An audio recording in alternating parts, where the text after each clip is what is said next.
turn the power off at the breaker, and then remove the old fixture.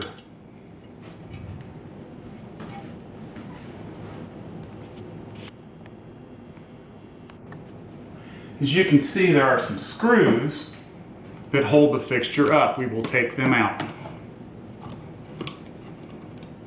And these are keyed to where all you have to do is loosen the screw,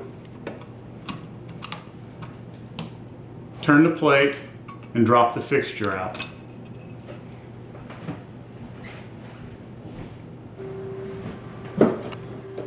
Test the wires to make sure they're not hot with a wire tester.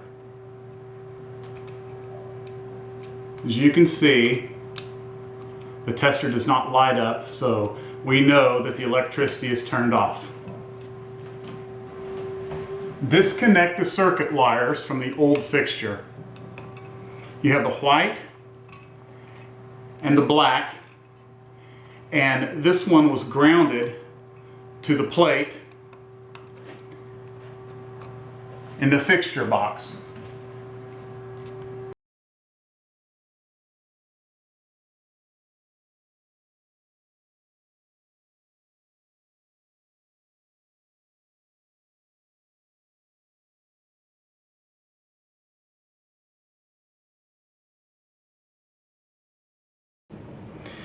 As you can see, we have mounted a new mounting strap up that came with the light.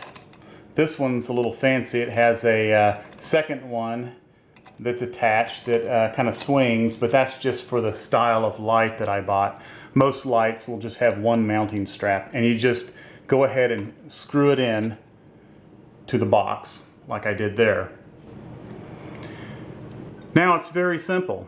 You take your new fixture and you hook the black wire from the fixture to the black wire, the white to the white wire, and then your ground goes to a grounding screw right here.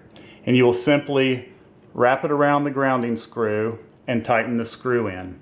We will fasten these wires together, the black and the white, using wire nuts.